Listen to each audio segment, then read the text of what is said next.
Hello बच्चों, कैसे हो आप सब। उम्मीद है आप सबकी पढ़ाई बहुत अच्छी चल रही होगी और आप लोग अपने बोर्ड एग्जाम के लिए फुली तैयार होगे। मैं विवेक डियर, जो मिटा देता है मैथ्स के सारे फियर, फिर से आपके सामने हाजिर है आज वेदांतु पंजाब चैनल पे आपके लिए मैथ्स का एक और वन शॉट लेके। आज जो चैप्टर्स हम कवर करने जा रहे हैं बेटा, वो रिलेशन एंड फंक्शन है। इसी के साथ हमने एक और चैप्टर उठाया है, इनवर्स ट्रिग्नोमेट्री फंक्शन। मतलब कुल मिला के सारे फंक्शंस का जो भी लेखा जोखा है वो सारा आज हमें निपटा देना है। अब तक हमने जो चैप्टर्स कवर करे हैं बेटा, वो मैट्रिक्स एंड डिटरमिनेंट है, और वेक्टर 3D है, प्रोबेबिलिटी है। तो वो ना इधर उधर के बॉर्डर लाइन चैप्टर्स थे जो भी, वो सब हमने कर दिए हैं। अब हम कैलकुलस में एंट्री करने जा रहे हैं और एंट्री के लिए फंक्शंस हमारा फर्स्ट चेक पॉइंट होगा। ठीक है, तो हम लोग आगे बढ़ने से पहले आपसे रिक्वेस्ट करना चाहते हैं कि ये जो वीडियोस हैं, देखो हम लोग कितनी मेहनत करते हैं आप लोगों के लिए, लास्ट मोमेंट पे आपकी हेल्प करने के लिए हाजिर होते हैं, जिससे बच्चे की प्रेपरेशन में कोई भी कमी ना रहे। तो अगर आप लोग हमारी वीडियोस को लाइक करोगे, अपने फ्रेंड्स के साथ शेयर करोगे, उन पे अच्छे अच्छे कमेंट करोगे, हमारे चैनल को सब्सक्राइब करोगे, तो पूरी टीम का मोटिवेशन बना रहेगा और हम लोग आपको ऐसे ही सर्व करते रहेंगे। राइट, सो हम लोग आपके लिए हाजिर हैं और आप हम लोगों को अपना सपोर्ट और प्यार दिखाओ। तो चलिए इसी के साथ हम लोग ये चैप्टर शुरू करते हैं बेटा। फर्स्ट चैप्टर जो हम उठाएंगे वो होगा रिलेशन एंड फंक्शंस। देखो, ट्वेल्थ के रिलेशन फंक्शंस में जाने से पहले मैं आपको थोड़ा सा 11th का एक टॉपिक हल्का सा ब्रीफ टच देना चाहता हूं, जिससे आपको ये वाला पोर्शन अच्छे से समझ में आए। 11th में हमने क्या सीखा था, देखो। लेट अस से मेरे पास एक सेट है बेटा ए और एक सेट है बी। इधर से कुछ है मेरे पास इस सेट में 3 नंबर, और ऐसे ही इसके अंदर कुछ 3-4 एलिमेंट यहां पे भी है ये। अब ना मैं क्या करूंगा, अगर मैं इनकी मैपिंग कर दूं, मैपिंग मतलब वो लेफ्ट वाले एलिमेंट्स को राइट वालों से जोड़ दूं, तो इनको बोलते हैं लिंक बैठाना, चीजों के बीच में एक रिलेशन एस्टेब्लिश करना। तो रिलेशंस तो क्या होंगे, ऐसे किसी को किसी से भी कुछ भी ज्वाइन कर दो, ठीक है। लेकिन कौन से रिलेशन फंक्शंस बनते थे, याद करो क्लास 11th में आपको 2 कंडीशन बताई थी ना बेटा। पहली कंडीशन थी सर, एवरी एलिमेंट, इसका हर एलिमेंट, लेफ्ट वाला जो है ना, ये डोमेन बोलते थे जिसको हम लोग, एवरी एलिमेंट ऑफ ए, वो सेट ए लिखा है देखो, मस्ट बी लिंक्ड। ए के अंदर कुछ भी खाली नहीं बचना चाहिए। सेकंड कंडीशन क्या थी, one element of A can be linked to only one element of B. मतलब इसका एक एलिमेंट उसके सिर्फ एक से लिंक हो सकता है। सबसे पहली बात, सारी कंडीशन लेफ्ट हैंड साइड पे है बेटा, इसका हर एलिमेंट लिंक होना चाहिए, और इसका एक एलिमेंट उसके सिर्फ एक एलिमेंट से लिंक हो सकता है। इसके अलावा आपने और कोई छेड़खानी उसके अंदर नहीं करनी है। तो सर एक फंक्शन बना के बताओ जरा। देखो, मैंने कुछ रिलेशंस एस्टेब्लिश करे कुछ इस तरह से, ये फिर मैंने कहा ये रिलेशन है, हाँ सर कुछ कुछ आपने लिंक कर दिया, चीजों को रिलेट कर दिया, रिलेशन है। फिर मैंने आपसे कहा अच्छा क्या ये फंक्शन है, तो उसके लिए आपको थोड़ा सा इसमें सोचना पड़ेगा, दिमाग लगाना पड़ेगा, और ये कंडीशंस चेक करनी पड़ेंगी। Sir every element of A must be linked, क्या ये सारे एलिमेंट लिंक्ड है? Yes sir, done. One element of A can be linked to one element of B, इसका एक एलिमेंट इसके एक एलिमेंट से लिंक्ड है, उसका एक एलिमेंट इसके एक एलिमेंट से लिंक्ड है, इसका थर्ड एलिमेंट इसके फोर्थ एलिमेंट से लिंक्ड है। यानी लेफ्ट वाले का वन किसी राइट वाले के वन के पास ही जाएगा, उधर से एक एलिमेंट उठ के इधर के एक एलिमेंट के साथ मैप होगा। सर ये देखो, ये तो ये दो इसके पास हैं बेटा, वो दोनों इससे लिंक्ड है। हमने क्या बी पे कोई कंडीशन लगाई थी? कोई कंडीशन ही नहीं थी। होने दो उनको, क्या फर्क पड़ रहा है। इनफैक्ट ये x3 भी उठ के उसके पास चला जाता ना अगर, तब भी कोई प्रॉब्लम नहीं थी, बी पे कोई कंडीशन है ही नहीं। For a relation to become function all the conditions are applied on this, जैसे प्री इमेज बोलते हैं, डोमेन साइड बोलते हैं, इधर पे सारी कंडीशन लगाई जाती हैं। सर सारे लिंक्ड है? यस। सर इसका एक एलिमेंट उसके एक एलिमेंट के साथ लिंक्ड है? Yes, therefore it is a function. याद आ रहा है ऐसा कुछ हमने 11th में पढ़ा हुआ था? ठीक है, अब इसके साथ अब हम आगे चलते हैं। तो रिलेशंस में लिंक बना देते हैं, फंक्शन में वो दो कंडीशन है तो सेटिस्फाई कर रहे हैं, ये हमें जरूरत पड़ेगी आगे। ठीक, आज हम कहानी शुरू करते हैं बेटा रिलेशन के टाइप्स से। देखो, ये जो रिलेशन है ना हमारे पास, इनकी कुछ कैटेगरीज होती हैं। जैसे पहली होती है रिफ्लेक्सिव रिलेशन, सेकंड कैटेगरी होती है बेटा सिमेट्रिक रिलेशन, थर्ड कैटेगरी होती है बेटा ट्रांजिटिव रिलेशन। और अगर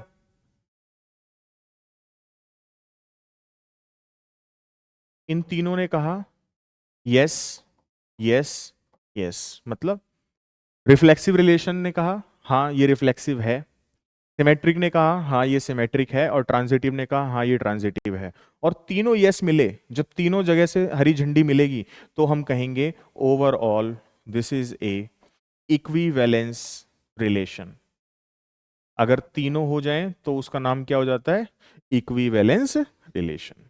ठीक है सर, ये एक ब्रॉड आउटले है हमारे पास, लेआउट है जिसके अंदर हमने रिलेशन के टाइप्स को देखा, वो तीनों अगर हो जाता है तो इक्विवेलेंस बन जाता है। अब हम इसके अंदर डेफिनेशन में चलते हैं और डिटेल में देखते हैं कि चीजों का क्या मतलब है, समझना ध्यान से। रिफ्लेक्सिव के अंदर फॉर ऑल एलिमेंट्स एक comma A must be present.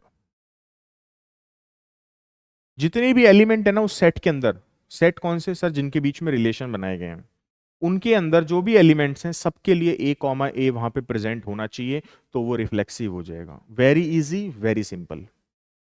Symmetric, अगर गिवन हो ए कॉमा बी, यानी ए कॉमा बी उस रिलेशन के अंदर है, then you will have to find और search for B comma A.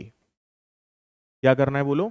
A comma B अगर आपको मिल गया तो आपको उसका उल्टा ढूंढना है। ए कॉमा बी का क्या ढूंढना है? बी कॉमा ए। अगर मिल गया तो वो सिमेट्रिक है, वरना नहीं है। ये भी सिंपल था, इजी था। अब ट्रांजिटिव ध्यान से समझना, यहां पे बच्चे सबसे ज्यादा कंफ्यूज होते हैं। देखो, अगर आपको ए कॉमा बी और बी कॉमा सी मिल गया गिवन है रिलेशन में, तो यू विल फाइंड और सर्च फॉर, ये तो सेम थे, ए कॉमा सी। ए कॉमा बी मिला, बी कॉमा सी, अगर ये मिले हैं तो बी कॉमा बी को काट देना है, ए कॉमा सी सर्च करना है आपको। You have to look for a comma सी। अगर ए कॉमा सी हो गया बेटा तो वो ट्रांजिटिव है, और नहीं तो नहीं है। एक क्लॉज में और ऐड करता हूं ट्रांजिटिव में, यही है सबसे कंफ्यूजिंग पार्ट, ध्यान से सुनना। व्हाट इफ ये गिवन ना हो, A comma B B comma सी हमें उसके अंदर नहीं मिला, हमें ए कॉमा बी बी कॉमा सी जैसा एलिमेंट मिल ही नहीं रहा है उसके अंदर। अगर आपको नहीं मिल रहा है तो आप उसको बेनिफिट ऑफ डाउट दोगे और बोलोगे कि आप ट्रांजिटिव हो। क्या बोलना है उस केस में? कि वो ट्रांजिटिव है। मैं फिर रिपीट कर रहा हूं, रिफ्लेक्सिव ए कॉमा ए, सिमेट्रिक ए कॉमा बी है तो बी कॉमा ए ढूंढना है, ट्रांजिटिव ए कॉमा बी बी कॉमा सी अगर मिला तो ए कॉमा सी ढूंढना है, मिल गया तो ट्रांजिटिव, नहीं तो ट्रांजिटिव नहीं है। अगर नहीं मिला, क्या नहीं मिला? ए कॉमा बी और बी कॉमा सी नहीं मिला, तो भी बेनिफिट ऑफ डाउट देना है और उसको बोलना है कि ये ट्रांजिटिव है। समझ में आ गई बात? ठीक है, ये था क्लासिफिकेशन ऑफ रिलेशंस। अब ये जो हमने अभी थ्योरी पढ़ी, इसको अब हम लोग अगली स्लाइड्स में 3-4 सवाल करेंगे और ये अप्लाई करना सीखेंगे रिफ्लेक्सिव, सिमेट्रिक, ट्रांजिटिव के जो कॉन्सेप्ट्स हैं, कि इनमें करना क्या होता है एक्चुअली में। देखिए, पहला सवाल है, let T be the set of all the triangles in a plane where R is a relation such that T1 and T2 are linked only if they are congruent, so that this is an equivalence relation। तो देखो कैसे वो हम लोग इसको proof करना शुरू करेंगे। सबसे पहले हमें हमेशा रिफ्लेक्सिव को ढूंढना है। रिफ्लेक्सिव में सर आपने कहा था दोनों एलिमेंट को सेम लेना है, मतलब a कॉमा a। तो T1 triangle and T1 triangle, क्या हर ट्रायंगल अपने ही कॉन्ग्रुएंट होता है? जी, तो ये रिफ्लेक्सिव है। Next, symmetric. गिवन था कि T1 कॉमा T2 यानी T1 is congruent to T2। हमें ये फाइंड करना है क्या T2 कॉमा T1 भी आपस में कॉन्ग्रुएंट होंगे या नहीं। बिल्कुल होंगे। अगर लेफ्ट वाला ट्रायंगल राइट वाले ट्रायंगल के कॉन्ग्रुएंट है तो राइट वाला भी लेफ्ट वाले के कॉन्ग्रुएंट ही तो होगा। अगर T1 कॉमा T2 उसके अंदर प्रेजेंट हैं, किसके अंदर? रिलेशन के अंदर। कौन से रिलेशन के अंदर? इस वाले रिलेशन के अंदर। अगर T1 T2 उसके अंदर हैं तो T2 और T1 भी कॉन्ग्रुएंट होंगे और वो भी वहां पे हमको मिलेंगे। Therefore this is A symmetric relation. Third part, transitive, बहुत ध्यान से समझना बेटा।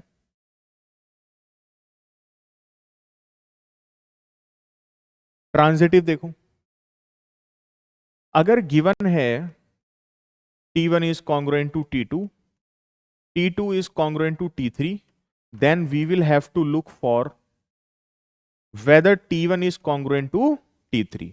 क्या T1 और T3 भी congruent होंगे? देखो ध्यान से, A एक ट्रायंगल है वो B के जैसा है, बी जो ट्रायंगल है वो सी के जैसा है। अरे तो ए बिल्कुल सी के जैसा हुआ कि नहीं हुआ? जी सर होगा। यानी कि T1 और T3 भी कॉन्ग्रुएंट होंगे और ये एक ट्रांजिटिव रिलेशन होगा। और जो रिलेशन रिफ्लेक्सिव है, सिमेट्रिक है और ट्रांजिटिव है, वो तीनों मिलके क्या बनाते हैं? This is N equivalence relation. हो गया जी, समझ में आई बात आपको? नेक्स्ट पे चलते हैं।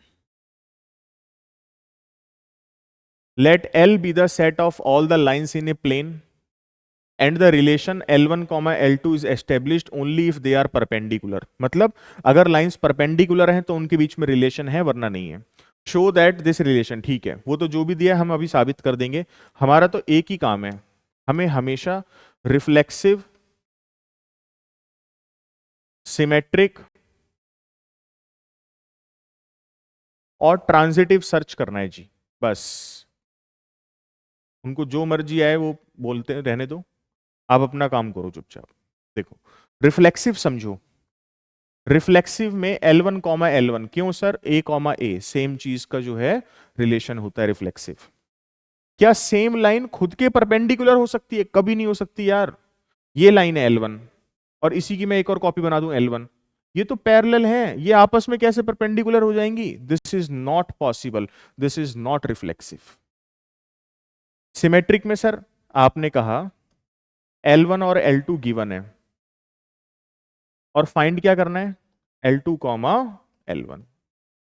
देखो L1 L2 गिवन है, इसका मतलब दे आर परपेंडिकुलर। ये लाइन 1 है और ये लाइन 2 है, तो क्या L2 भी L1 के परपेंडिकुलर होगा? ऑब्वियस सी बात है सर, L1 L2 के कैसा था? परपेंडिकुलर। तो जो L2 है वो भी L1 के कैसा है? परपेंडिकुलर। सीधी सी बात है जी, ये तो बहुत ऑब्वियस है। Yes, so this is A symmetric relation.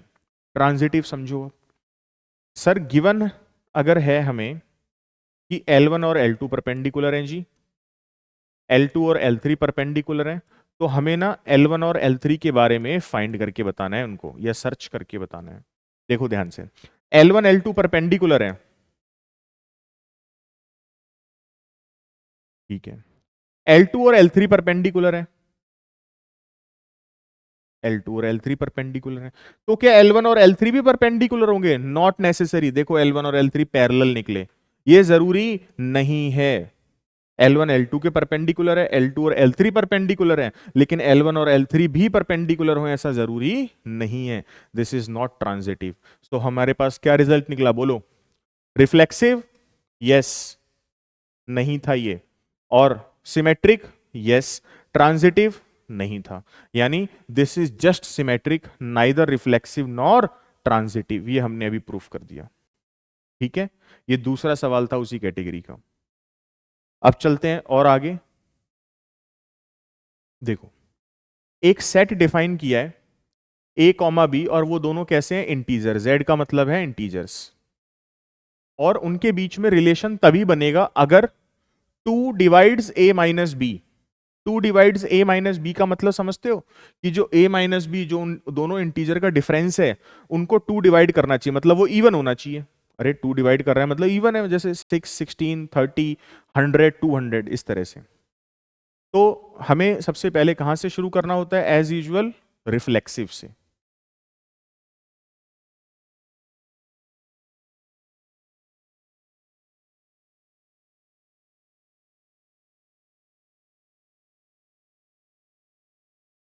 ये रिफ्लेक्सिव, सिमेट्रिक और transitive.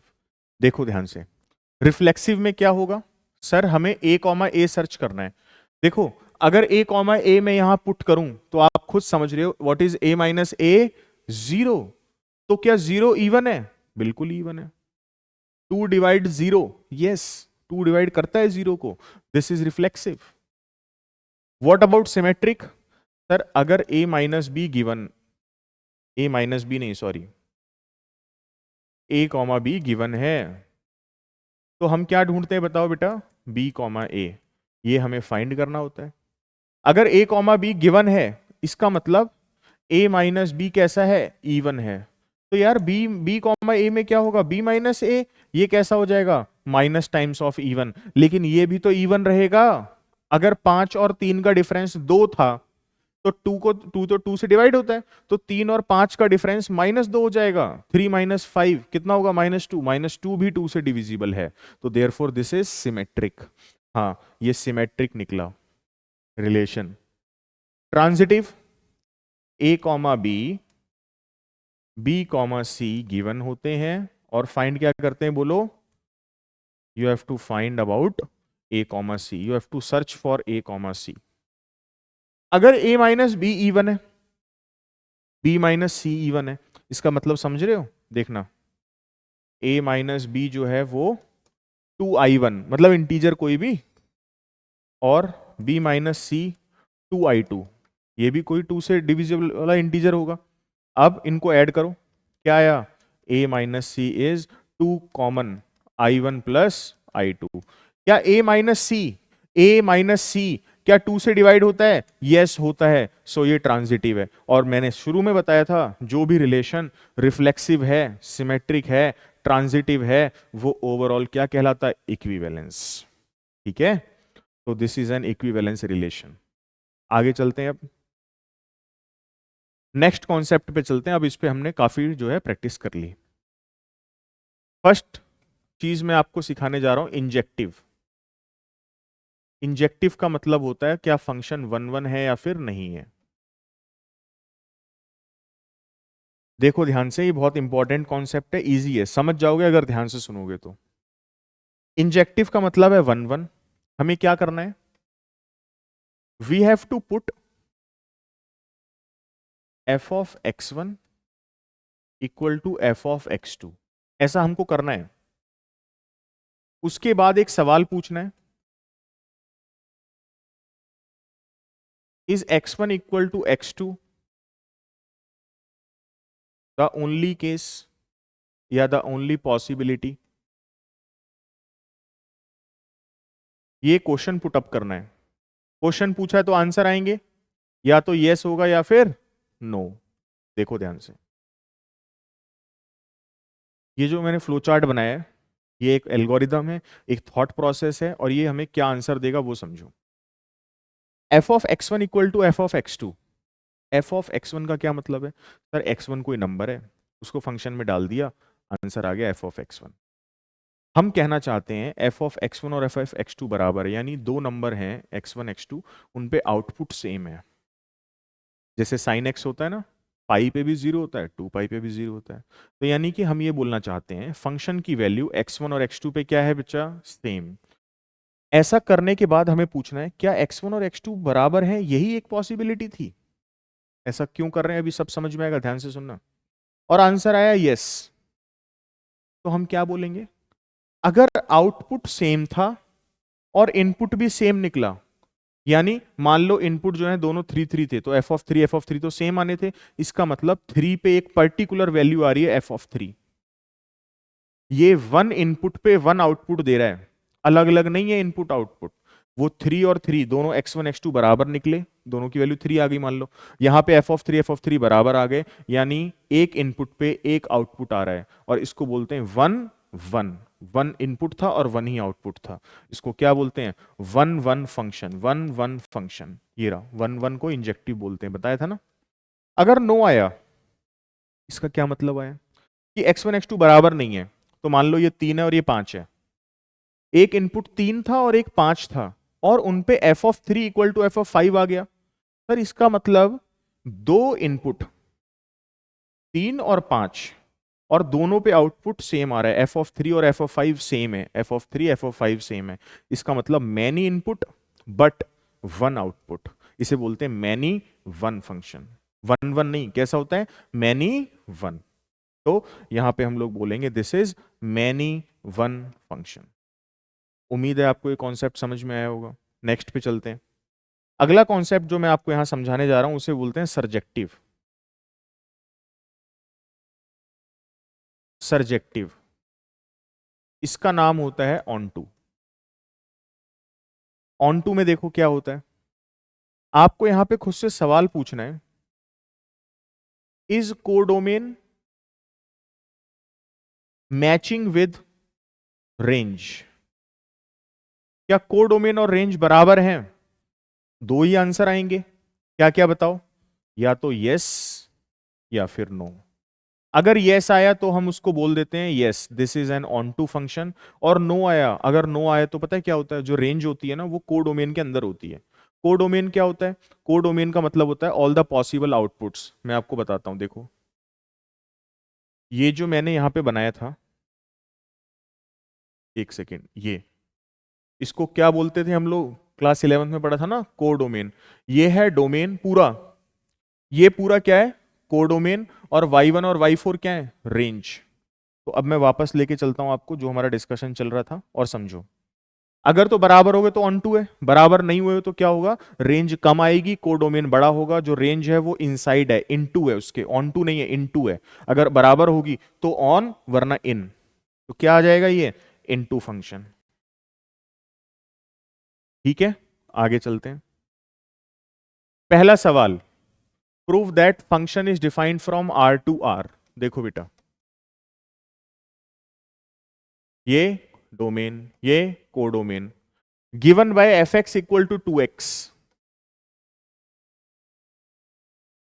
Is one one and onto टू। मतलब इंजेक्टिव और सरजेक्टिव चेक करके बताना है। देखो पहले उठाते हैं इंजेक्टिव को। इंजेक्टिव में क्या एल्गोरिदम बताई थी, बोलो? हमने करा था we will do f of x1 equal to f of x2। चलो कर देते हैं फिर। What is f of x1? Twice x1 twice x2। क्या आया? x1 equal to x2। Put करना था एफ ऑफ x1 और एफ ऑफ x2 को बराबर, और फिर खुद से पूछना था is x1 equal to x2 the only possibility? क्या x1 और x2 ही एकमात्र पॉसिबिलिटी है, एकमात्र रास्ता है हमारे पास? यस। अगर यस आता है तो ये फंक्शन कैसा होता है? One one function. So this is A one one function. ठीक है, आगे बोलता है सरजेक्टिव चेक करो। देखो इसके लिए सरजेक्टिव चेक कर देते हैं।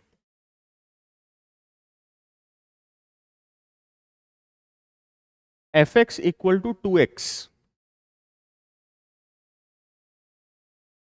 x को 0 डालेंगे तो 0, 1 डालेंगे तो 2, 2 डालेंगे तो 4। ये एक स्ट्रेट लाइन है।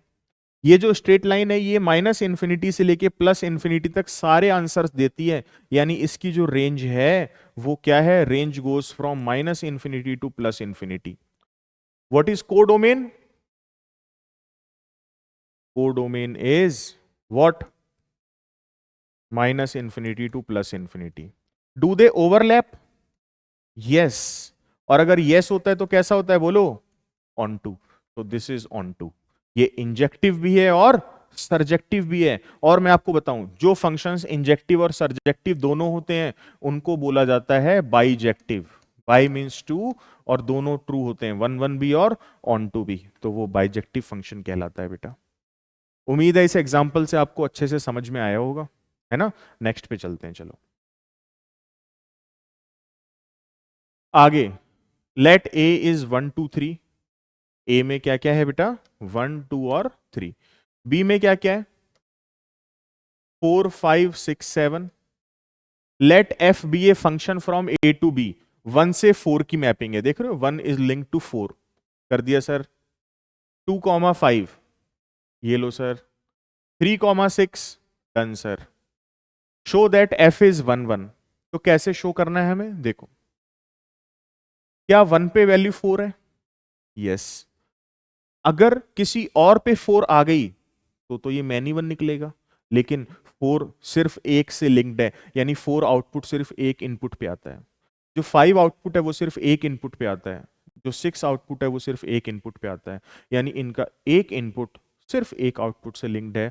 दिस इज ए 1 1 फंक्शन, ये आपको लिखना है वहां पे वर्बली, जो मैं बोल रहा हूं आपको, एक इनपुट पे एक आउटपुट है। ये डायग्राम बनाने के बाद आप बोल सकते हो yes this is a 1 1 function. Next सवाल क्या दिया देखो, in each of the following cases state whether they are 1 1 onto टू और बाइजेक्टिव। देखो ध्यान से, पहले उठाता हूं मैं यहां पे f x equal to 3 minus 4x। Seventh का फर्स्ट क्वेश्चन है f x equal to 3 minus 4x। क्या करना है, ऑन टू इन टू और ये सब बताना है, ठीक है। और क्या लिखा है, बाइजेक्टिव। बाइजेक्टिव कब होता है, जब इंजेक्टिव और सर्जेक्टिव दोनों होते हैं जी। तो देखो, सबसे पहले इंजेक्शन चेक करते हैं इसका।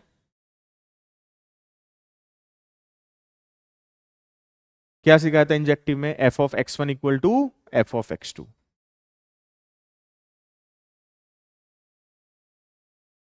What is f of x one, 3 minus 4x1। यहां क्या आएगा, 3 माइनस 4x2।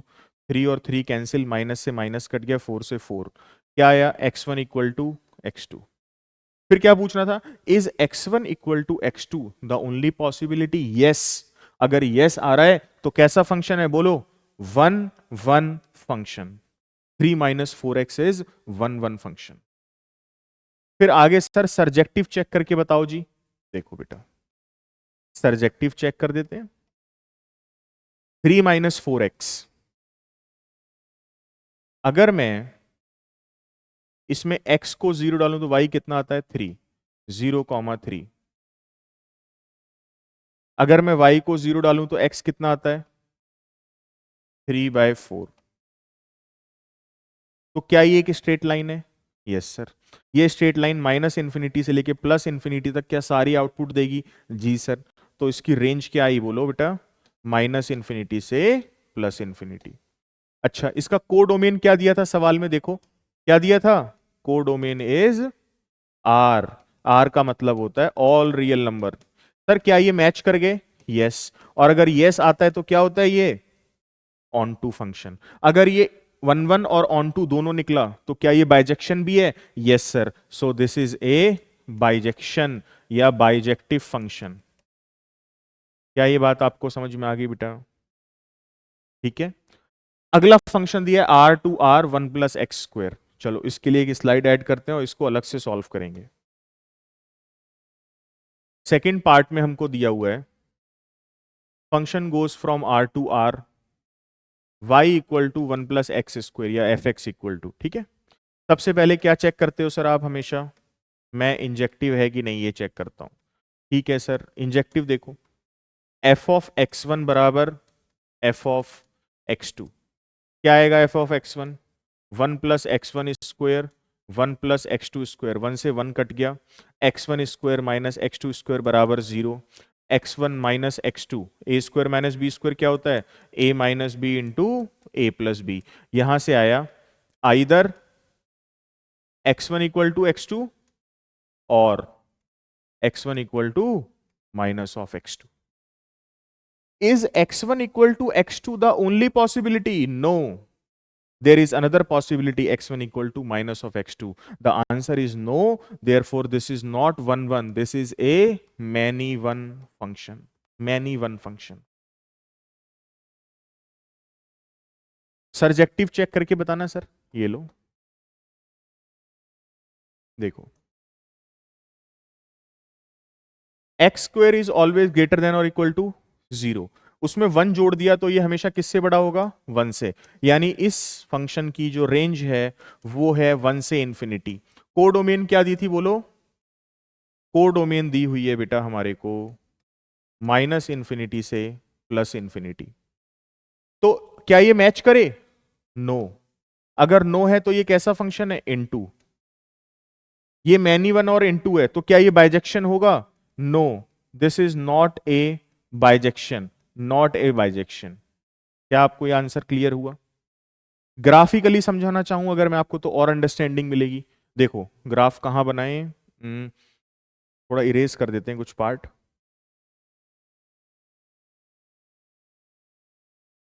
यहां पे बना लेते हैं, चलो।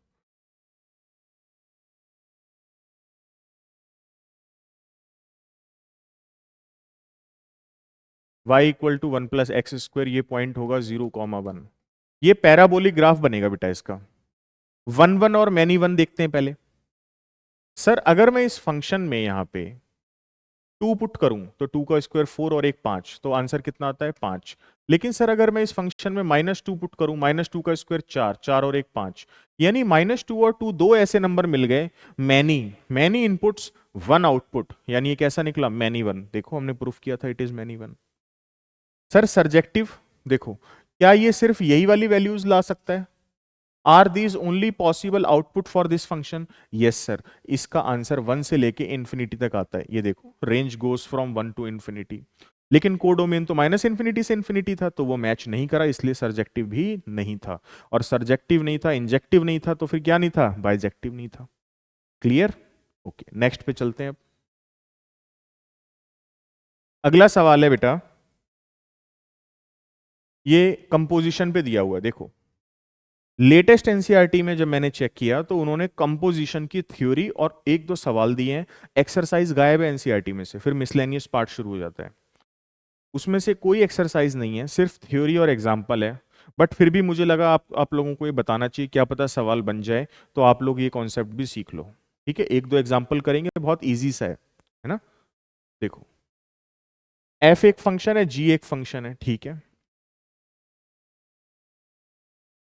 F2 3 4 5 और वहां पे है 3 4 5 9। एक फंक्शन g है और वो कहां से कहां है? 3 4 5 9 से। अच्छा तो फिर ऐसा करते हैं, इसके आगे ही बना लेते हैं। ये लो 3 4 5 9 से कहां है? 7 11 और 15 पे। ये लो जी। अच्छा अब दिया है f(2) = 3, यानी f(2) पे वैल्यू आती है बेटा 3। f(3) = 4, ये हो गया। f(4) = f(5) = 5। f(4) and f(5) they are 5। g(3) = g(4) = 7, यानी 3 पे भी 7 है और 4 पे भी 7 है। 5 और 9 पे वैल्यू 11 है। ये उस फंक्शन ने हमको डायग्राम दिया और कहता है find g of f. G of f का क्या मतलब होता है? देखो ये जो यहां पे लिखा है, इसका मतलब बस ये होता है एक्स एफ के अंदर जाएगा, एफ जी के अंदर जाएगा। क्या मतलब है सर इसका? देखो डायग्राम बना के समझाता हूं तो आपको पूरा समझ में आएगा। एक्स की वैल्यूज एफ के अंदर जाएंगी। एफ के अंदर जाने वाली वैल्यूज क्या थी? 2 3 4 और 5। ठीक है, 2 को उठाया यहां रखा। What is f of 2? 3। फिर 3 जी के अंदर गया, तो व्हाट इज जी ऑफ 3? 7, यानी 2 की मैपिंग होनी है 7 से। 2 एफ के अंदर गया, क्या प्रोड्यूस किया? 3। 3 जी के अंदर गया, क्या प्रोड्यूस किया? 7, तो 2 की मैपिंग कर दी 7 से। ये कौन सा फंक्शन बना रहे हैं हम लोग? G of F of X. 3 F के अंदर गया 4, 4 जी के अंदर गया 7, यानी 3 की मैपिंग भी किससे है? 7 से है बेटा। 4 पे वैल्यू आई 5, 5 पे वैल्यू आई 11, यानी ये किससे लिंक्ड है? 11 से। 5 पे आए 5 और 5 फिर से 11 से लिंक्ड है, यानी ये भी किससे? 11 से। और यही फंक्शन बन गया g of f of x। This is your function gof g of f। Clear? Next, find gof and fog if f x is, example number 16, f x दिया हुआ है आपको कॉस ऑफ एक्स और दूसरा जी of x दिया है बेटा 3x²। तो देखो मैं आपको फॉग फॉग और गॉफ दोनों बना के बताता हूं, और कह रहा है show that they are not same. वो तो अभी दिख ही जाएगा, सेम होंगे तो दिख जाएंगे, नहीं होंगे तो नहीं होंगे। देखो पहले हम g ऑफ एफ एक्स बनाते हैं, फिर हम f of g of x बनाएंगे। What is F x? Cos x. तो यहां क्या आ गया? g of cos x. g क्या करता है x के साथ? 3x² कर देता है, तो g cos x के साथ क्या करेगा? 3 cos x का होल स्क्वायर बना देगा, बस। What is f of g of x? g of x क्या है? 3x²। तो 3x² f के अंदर जाना है, और f क्या करता है? cos लगा देता है, तो ये बन जाएगा cos ऑफ 3x²। ये तो देखने से पता लग रहा है कि they are not same. Fog और गॉफ अलग अलग होते हैं, वो सेम नहीं होते हैं। देखो ठीक है, तो ये डन हो गया हमारा। अब हम नेक्स्ट सवालों पे चलते हैं। अगला चैप्टर है हमारे पास इनवर्स ट्रिग्नोमेट्रिक फंक्शन। देखो इनवर्स ट्रिग्नोमेट्री में हमें कुछ बातों को याद करना पड़ता है बेटा। जब हम उनको याद कर लेंगे तो हमारे सवाल फिर आसानी से निकलेंगे। ठीक है, क्या क्या याद करना पड़ेगा? देखो एक तो ये टेबल है, ये है आईटीएफ, इनवर्स ट्रिग्नोमेट्री फंक्शन, ये है उनकी डोमेन, और बेटा ये है उनकी रेंज। आप क्या याद रखोगे? साइन और कॉस इनवर्स की दोनों की ही डोमेन -1 से 1 होती है। टेन और कॉट इनवर्स की डोमेन जो मर्जी पुट करो, आर मतलब -∞ से +∞। कोसिकेंट इनवर्स और सीकेंट इनवर्स, ये देखो यहां क्या लिखा है, आर में से हटाना है, आर -(-1 to 1), यानी इसको सिंप्लीफाई कर देते हैं सर ऐसे। अब ये याद रखने में ज्यादा आसान रहेगा बेटा, ये लो। साइन इनवर्स कॉस इनवर्स की डोमेन बोलो, फटाफट बोलोगे तो याद रहेगा, -1 से 1 close. Tan inverse cot inverse की डोमेन आर। कोसिकेंट इनवर्स और सीकेंट इनवर्स इनकी -∞ से -1 यूनियन 1 से इंफिनिटी, -∞ से -1 यूनियन 1 से इंफिनिटी। समझ रहे हो? ये इन सब की डोमेन हो गई हमारे पास। अब हम आगे चलते हैं रेंजेस पे। देखो जो साइन इनवर्स की डोमेन है वो -π/2 से π/2 क्लोज्ड है, लेकिन जो टेन इनवर्स की रेंज है वो -π/2 से π/2 ओपन है। फिर कॉस इनवर्स की 0 से पाई क्लोज्ड है, और कॉट इनवर्स की 0 से पाई ओपन है। उसके बाद कोसिकेंट इनवर्स की -π/2 से π/2 है, लेकिन मिडल पॉइंट 0 हटाना है उसमें। सीकेंट इनवर्स की जो रेंज है वो 0 से पाई है, लेकिन मिडल पॉइंट π/2 हटाना है उसमें से। ठीक है, तो ये डोमेन और रेंजेस आपको एज इट इज याद करनी पड़ेंगी, तब सवालों में आप इनको लगा पाओगे। इसके अलावा थोड़ी सी और information, sine inverse, cosecant inverse and tan inverse, they are odd functions. Odd function मतलब अगर x में माइनस लगाओगे तो वो बाहर आ जाता है, f of -x is equal to minus of fx, minus उनमें से बाहर निकाला जा सकता है। और इंफॉर्मेशन ये देखो यहां पे, ये क्या लिखा है, sine of sine inverse x only if x belongs from -1 से 1, and sine inverse of sine x only if x belongs from -π/2 से π/2। देखो ये तो इन्होंने एक साइन का एग्जांपल लिया, बट मैं आपको इन जनरल रूल बताता हूं क्या कहता है वो। रूल ये है, अगर बाहर t for trigonometric function, t हुआ और अंदर t इनवर्स हुआ, तो वो कैंसिल होके x तभी बाहर निकालेंगे। मतलब ट्रिग्नोमेट्री और इनवर्स ट्रिग्नोमेट्री कैंसिल तभी होगी अगर वो जो अंदर वाला नंबर है x वो उसके डोमेन में हुआ। अगर x कहां से बिलोंग करेगा बोलो? डोमेन से। किसके डोमेन से? t इनवर्स के। समझ रहे हो? tan ऑफ tan इनवर्स हो सकता है, cot ऑफ cot इनवर्स हो सकता है, secant ऑफ secant इनवर्स हो सकता है, cos ऑफ cos इनवर्स हो सकता है। तो जब ये इस रेंज में आएगा तो ही ऐसा होगा, ठीक। x डोमेन के अंदर होगा तो ये कैंसिल हो जाएंगे। अगर इनका ऑर्डर उल्टा हो गया, उल्टा मतलब सर बाहर t इनवर्स है और अंदर x है, तो इन दोनों के कटने के चांस कब हैं? जब x उसकी प्रिंसिपल रेंज से बिलोंग करता है। किसकी प्रिंसिपल रेंज? टी इनवर्स की। प्रिंसिपल रेंज क्या होती है सर? ये रही, यही प्रिंसिपल रेंजेस हैं। तो अगर साइन इनवर्स और साइन था तो ये कट के x बाहर कब आया? जब x माइनस पाई बाय 2 से पाई बाय 2, देखो उसकी प्रिंसिपल रेंज में था। तो हमें ये याद रखना है, अगर बाहर t हुआ अंदर t इनवर्स तो x डोमेन से होना चाहिए, बाहर t इनवर्स हुआ और अंदर t हुआ तो x रेंज से होना चाहिए। इस इंफॉर्मेशन के साथ ये चैप्टर एनसीईआरटी में जितना दिया हुआ है वो सारा आपकी कमांड के अंदर आ जाएगा, ठीक है। तो चलिए अब हम सवालों पे चलते हैं बेटा सीधे, है ना, वहीं पे अब मैं आपको और अच्छे से समझा पाऊंगा। पहला सवाल, sine inverse x equal to y. देखो इस चैप्टर को कैसे समझना है, कैसे इसको हम अपने टिप्स पे लाएंगे लॉजिक से। साइन इनवर्स के अंदर x है, साइन इनवर्स का डोमेन याद करो -1 से 1।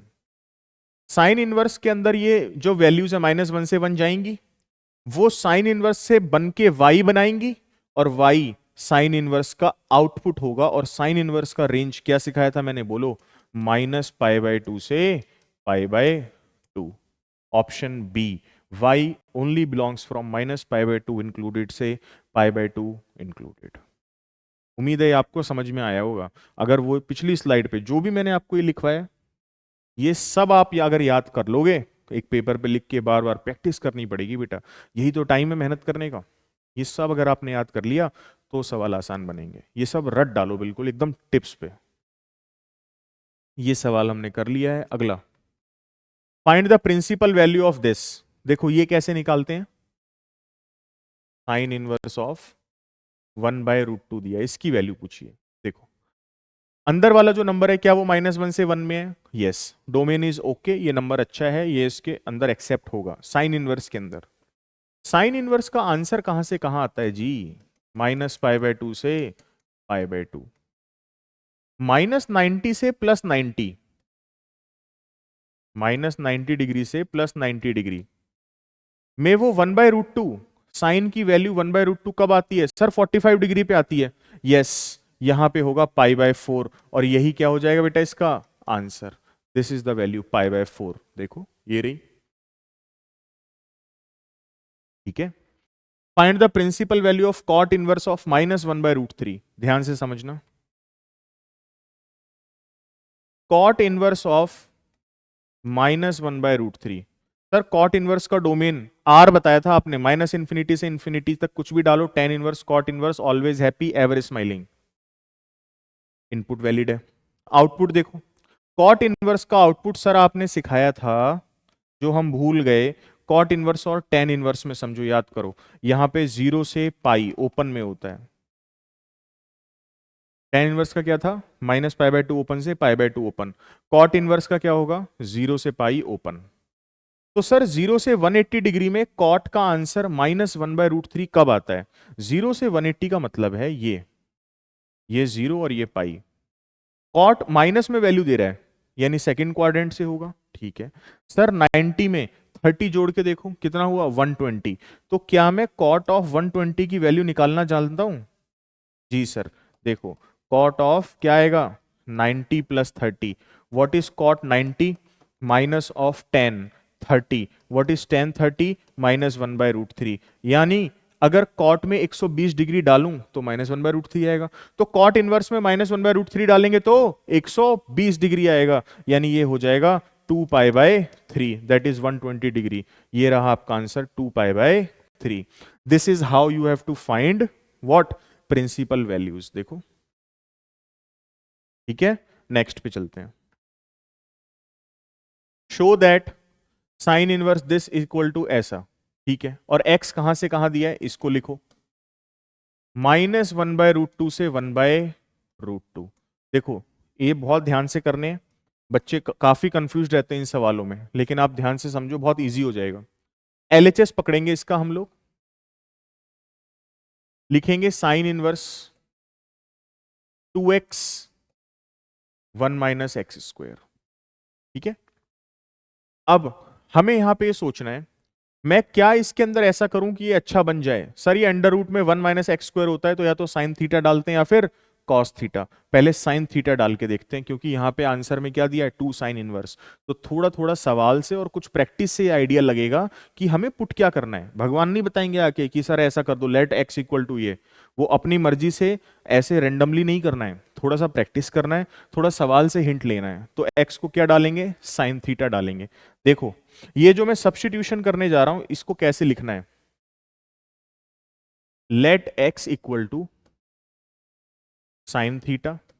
तो थीटा क्या हो जाएगा बताओ, sine inverse of x. X अगर -1/√2 डाला तो यहां से थीटा की वैल्यू आएगी -π/4।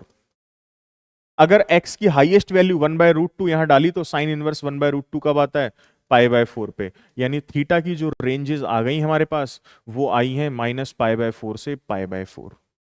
ये सब्स्टिट्यूशन का मिर्च मसाला तैयार है। चलो अब सब्जी बनाते हैं फिर इसकी पूरी। ये तो हमने अपने सहूलियत के लिए, अपनी हेल्प के लिए ये सब कुछ अरेंजमेंट करे हैं। अब सवाल पे वापस चलते हैं। देखो LHS equal to sine inverse 2x, x क्या था, sine theta, under root of 1 minus sine square theta. क्या बन जाएगा बेटा बोलो, sine inverse of 2 sine theta. 1 minus sine square क्या होता है, cos square. Root of cos square क्या होता है, मॉड ऑफ कॉस थीटा। देखो अगर थीटा -π/4 से π/4 में है तो कॉस पॉजिटिव होगा, इसलिए मॉड को हटाया जा सकता है और 2 साइन थीटा कॉस थीटा बन जाता है साइन ऑफ 2 थीटा। सर हम फिर से उसी सवाल पे आ गए हैं जो आपने याद करने को कहा था, और वहां पे मैंने आपको सिखाया था अगर बाहर टी इनवर्स है और अंदर टी है तो यहां वाले पूरे एंगल को उसकी रेंज से बिलोंग करना होता है। बाहर टी इनवर्स है और अंदर टी है तो उसको उसकी रेंज में आना चाहिए। अगर थीटा -45 से +45 है तो 2 थीटा -90 से +90 होगा। 2 थीटा कहां से कहां होगा बोलो, -π/2 से π/2। क्या ये जो पूरा एंगल है, क्या ये साइन इनवर्स की प्रिंसिपल रेंज में आता है, यस ये -π/2 से π/2 में आता है। और अगर ऐसा होगा तो क्या ये कैंसिल हो जाएंगे, जी सर, और बाहर बचेगा only 2 theta. What was theta, sine inverse X. यानी this has been converted to 2 sine inverse X. देखो समझ में आती है बात, ये हमने कन्वर्ट कर दिया। सर अगला एग्जांपल करके बताओ। देखो ध्यान से, एक और बार हम यही काम करने जा रहे हैं, इस बार समझना ध्यान से। ये 2 कॉस इनवर्स के एक्स, तो हमें पता लग गया ना एक्स को क्या डालना है बोलो, कॉस थीटा। ये है इसका सेकंड पार्ट, हम एक्स को डालने जा रहे हैं कॉस थीटा। तो थीटा क्या आ जाएगा बेटा, कॉस इनवर्स एक्स। जब एक्स कहां से कहां दिया है बोलो, 1/√2 से 1। अगर x को मैं 1/√2 डालूंगा तो cos कितना आंसर देगा, π/4 देगा यार, ऑब्वियस सी बात है। थीटा बिलोंग्स फ्रॉम, जब मैं 1 डालूंगा तो cos 1 कब देता है, 0 पे। यानी थीटा इज फ्रॉम 0 से π/4। आगे देखो, अब इसमें चलते हैं, इसका LHS पकड़ेंगे। इसका LHS क्या दिया हुआ है बेटा, sine inverse of 2x cos theta under root of 1 minus x square. ये आ गया sine inverse of 2 cos theta. 1 minus cos square is sine square, under root of sine square is mod sine. लेकिन ये जो 0 से π/4 वाली range है इसमें तो साइन पॉजिटिव होता है, तो मैंने डायरेक्ट लिख दिया। ये लो जी, क्या आया, साइन इनवर्स और साइन ऑफ 2 थीटा। बाहर टी इनवर्स है, अंदर टी है, तभी कैंसिल होंगे जब अंदर वाला पूरा एंगल 2 थीटा जो है वो कहां से बिलोंग करेगा, उसकी प्रिंसिपल रेंज से। अगर थीटा 0 से 45 है तो 2 थीटा 0 से 90 होगा, और 0 से 90 साइन इनवर्स की प्रिंसिपल रेंज के अंदर आता है, -90 से +90 के अंदर। तो क्या ये कट जाएंगे? जी सर, आंसर आ जाएगा 2 थीटा, और थीटा क्या था? कॉस इनवर्स ऑफ एक्स, तो ये बन जाएगा 2 cos inverse of x, 2 cos inverse of x. ठीक है, ये है कन्वर्जन का तरीका। आगे चलते हैं अब। ये देखो, express tan inverse of this in the simplest form and x varies from -3π/2 से π/2। ये करना है जी अब हमको। आप देखो, tan inverse of cos theta को क्या लिख सकते हैं? cos square theta by 2 minus sine square theta by 2। 1 minus sine x, देखना 1 को क्या लिखूंगा मैं? cos square theta by 2 plus sign square theta by 2। cos square sine square तो 1 होता है। और साइन एक्स को क्या लिखूंगा? 2 sine theta by 2 cos theta by 2। तो यहां पे आ जाएगा cos square theta by 2 sign square theta by 2, 2 sine theta by 2 cos theta by 2। ये बना। तो सर ये बनेगा tan इनवर्स के अंदर a square minus B square, बताओ, a plus B into a minus B. ये लो, नीचे क्या बनेगा? A square B square minus 2ab क्या होता है? a माइनस बी का whole square, a minus of b। ये इसकी एक पावर से कट गया और मेरे पास आ गया tan inverse of cos x/2 plus sign x/2, नीचे आ रहा है cos x/2 minus sign x/2। मैं इस पूरे को न्यूमरेटर और डिनोमिनेटर को डिवाइड लगाऊंगा cos ऑफ x/2 से, और मेरे पास बनेगा 1 plus tan of x/2, 1 minus tan of x/2। 1 को क्या लिख सकते हैं बताओ? सर 1 को आप लिख सकते हो tan ऑफ π/4, यानी ये बन जाएगा tan inverse of tan π/4 plus tan x/2, नीचे 1 minus tan π/4 tan x/2। Check करो, 1 को tan π/4, सर इसको नहीं लिखा, जरूरत नहीं पड़ेगी। यहां tan x/2 था, सर ये तो 1 ही होता है, 1 into tan x/2, so they both are same. ये क्या है? tan a plus tan b upon 1 minus tan a tan b। किसका फॉर्मूला होता है? याद करो, tan of a plus b का। तो ये कैसे ओपन होगा बताओ? tan inverse of tan of what is a? π/4 plus x/2। Sir फिर उसी मोड पे आ गए हम। टी इनवर्स और टी कब कैंसिल होते हैं? जब अंदर वाला सारा का सारा एंगल कहां से बिलोंग करता है? प्रिंसिपल रेंज से बिलोंग करता है। π/4 प्लस x/2 के बारे में चेक करो। अगर x माइनस 3π/2 से π/2 है तो x/2 कहां से कहां होगा? माइनस 3π/4 से π/4 तक होगा। उसमें π/4 जुड़ा हुआ है, तो दोनों तरफ π/4 ऐड कर दो, तो π/4 प्लस x/2 बिलोंग करेगा माइनस 3π/4 है ना, तो ये हो जाएगा माइनस π/2 से π/2। क्या यही tan की रेंज होती है, tan इनवर्स की? जी सर, माइनस π/2 से π/2 ओपन, यानी ये इसकी प्रिंसिपल रेंज में है, तो ये दोनों कट जाएंगे और फाइनली आंसर कितना आएगा बोलो? π/4 प्लस x/2। ये बोर्ड में एक 4 या 5 मार्कर बन के सवाल आ सकता है। एक अच्छा टफ क्वेश्चन हमने किया है, आप इसको प्लीज अंडरस्टैंड करो। ठीक है, हम अगले सवाल पे चलते हैं आगे और देखते हैं क्या है उसमें। Right cot inverse where x belongs from 1 से इंफिनिटी इन द सिंपलेस्ट फॉर्म। देखो सिंपलेस्ट फॉर्म कैसे करते हैं कॉट इनवर्स। देखो यहां ना एक्स स्क्वायर माइनस 1 है, अगर ये 1 माइनस एक्स स्क्वायर होता तो हम x को साइन थीटा कॉस थीटा डालते, लेकिन यहां क्या है? एक्स स्क्वायर माइनस 1, तो हमें पता है हमें सीकेंट थीटा डालना है। क्यों? 1 प्लस टेन स्क्वायर बराबर सीकेंट स्क्वायर। 1 को उधर ले जाओ, सीकेंट स्क्वायर माइनस 1 किसके बराबर होता है बेटा? टेन स्क्वायर के। तो यहां से हमको ये बात समझ में आई that we have to substitute let x is equal to secant theta and then theta will be what? Secant inverse of x। अगर x 1 से इंफिनिटी है तो ये वाला जो पार्ट आएगा, यहां पे सोचो x को 1 डाला तो सीकेंट 1 कब प्रोड्यूस करता था बताओ? 0 पे। ठीक है, वहां इंफिनिटी है तो कब आएगा? π/2 पे, यानी थीटा कहां से कहां होगा, 0 से π/2। सीकेंट इनवर्स का डोमेन होता था -∞ से -1 यूनियन 1 से इन्फिनिटी, और उसकी जो रेंज होती है सीकेंट इनवर्स की, वो होती है 0 से पाई ओपन और π/2 हटाना होता है, तो उसके अंदर से ये पार्ट निकल के आया 0 से π/2। 1 कब आएगा, सीकेंट 0 पे, और इन्फिनिटी कब जाएगा, π/2 पे। ठीक है, अब ये सब्स्टिट्यूशन इसके अंदर डाला हमने। वापस आ जाओ सवाल पे। Cot inverse of what is secant square -1, tan square. What is under root of tan square, mod of tan theta. लेकिन सर ये तो फर्स्ट क्वाड्रेंट में है थीटा, तो tan थीटा भी पॉजिटिव होगा, तो मॉड लगाने की जरूरत नहीं है। Cot inverse of 1/tan theta कितना होता है बेटा, कॉट थीटा।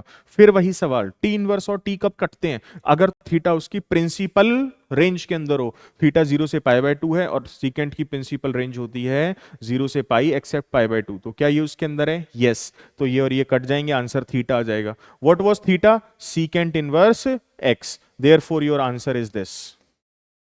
ये आपने उसको सिंप्लीफाई कर दिया। ठीक है, नेक्स्ट पे चलते हैं बेटा। Find the values of each of the following. पहला देखो बेटा, tan इनवर्स ऑफ 2 cos 2। यहां लिखा है sine inverse 1/2। Sir sine inverse 1/2 मतलब साइन 1/2 कब आता है, 30 डिग्री पे। 30 को कितना बोलते हैं, π/6।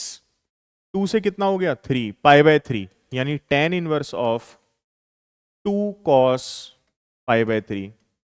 cos 60 कितना होता है बताओ, 1/2।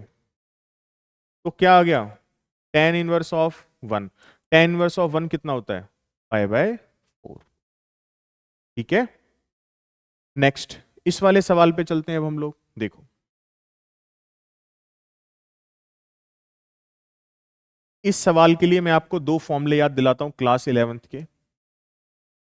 2 tan theta upon 1 plus tan square theta, या इसको अल्फा बोल दो, ये होता है sine of 2 alpha. 1 minus tan square beta upon 1 plus tan square beta होता है cos of 2 beta. Class 11th के फॉर्मूले हैं। अब हम इस सवाल पे चलते हैं। देखो क्वेश्चन नंबर 9 में क्या करेंगे ना, tan of 1/2 sign inverse of x को, क्या वो फॉर्मूले से आप समझ रहे हो x को क्या डालना पड़ेगा, सर x को tan अल्फा डाल दो, 2 tan alpha upon 1 plus tan square, sine 2 alpha बन जाएगा। यानी let x equal to tan alpha. y बताना, tan बीटा डाल दो sir, let y equal to tan beta. तो यहां क्या बनेगा सर, वो तो 2 tan alpha upon 1 plus tan square alpha sine 2 alpha होता है, तो इसकी जगह पे कितना आ गया, साइन 2 अल्फा। यहां पे कितना आ गया, कॉस इनवर्स। y को अगर tan बीटा डाला तो ये कितना आ गया, कॉस ऑफ 2 बीटा। तो tan ऑफ 1/2। अच्छा 2 अल्फा, साइन इनवर्स और साइन, कॉस इनवर्स और कॉस, ये कब कटेंगे, अगर 2 अल्फा और 2 बीटा उनकी प्रिंसिपल रेंज के अंदर हुए। देखो x mod x less than 1, बहुत ध्यान से समझने की जरूरत है आपको यहां पे। अगर मॉड x लेस देन 1 है, यानी x कहां से कहां है, -1 से 1, और y ग्रेटर देन 0 मतलब y कहां से कहां है, 0 से इंफिनिटी। अगर x -1 से 1 है तो tan अल्फा, यानी अल्फा कहां से कहां होगा, -π/4 से π/4, यानी अल्फा विल गो फ्रॉम, बोलो, -π/4 से π/4 ओपन। ये 0 से इंफिनिटी है, तो बीटा कहां से कहां होगा बताओ, बीटा विल बिलोंग फ्रॉम 0 से लेके π/2 ओपन तक। तो सर 2 अल्फा बेटा -π/4 का कितना हो जाएगा, -π/2 से π/2। क्या वो साइन वर्स की प्रिंसिपल रेंज में है, यस सर। यानी इसकी जगह मैं कितना लिख सकता हूं, बोलो, 2 अल्फा प्लस 2 बीटा। अगर बीटा 0 से π/2 है तो 2 बीटा कहां से कहां होगा, 0 से पाई होगा। क्या वो कॉस की प्रिंसिपल रेंज है, यस। तो कितना आ गया, 2 बीटा आ गया। 2 से 2 कट गया, क्या आ रहा है बताओ, tan of alpha plus beta. कैसे ओपन होता है, tan alpha plus tan beta upon 1 minus tan alpha into tan beta. What was tan alpha, x, tan beta y. This is your answer, x plus y upon 1 minus x y. I hope it is clear to you. ठीक है, हम अच्छे सवाल भी कर रहे हैं, अब मुश्किल है सीखने तो पड़ेंगे बेटा. चलिए, तो ये था हमारा कंप्लीट रिलेशन एंड फंक्शंस और इनवर्स ट्रिग्नोमेट्रिक फंक्शन. मैंने ये कोशिश करी ज़्यादा से ज़्यादा आप लोगों को जो है एक्चुअल कंटेंट के थ्रू ले जाया जाए जो अभी एनसीईआरटी में अवेलेबल है हमारी. और अब आप लोग प्रैक्टिस करो. अगर आपको किसी सवाल में कोई डाउट्स वगैरह आते हैं, आप वेदांतु के ऑफलाइन लर्निंग सेंटर में विजिट कर सकते हो. वेदांतु पटियाला, पटियाला में ये सेंटर है, छोटी बारादरी में. आप हमारे सेंटर को विजिट करो, टीचर्स से मिलो, इंटरेक्ट करो, अपने डाउट्स डिस्कशंस उनके साथ शेयर करो. इनफैक्ट टीचर्स इतने फ्रेंडली आपको यहाँ पे मिलेंगे, वो आपकी स्ट्रेटेजीज वगैरह में भी हेल्प करेंगे और आपको जरूर चाहे किसी भी तरह की प्रॉब्लम उससे बाहर निकाल देंगे. I am very confident about our team. आप प्लीज हमारे सेंटर को विजिट करो, जो भी डाउट्स वगैरह हैं आपकी क्वेरी सब क्लियर करी जाएंगी. और इसी तरह बने रहिए वेदांतु पंजाब चैनल के साथ. इस चैनल को लाइक, शेयर और सब्सक्राइब करो. मिलते हैं अगले वन शॉट में जो most probably continuity and differentiability होने वाला है. Thank you guys, bye.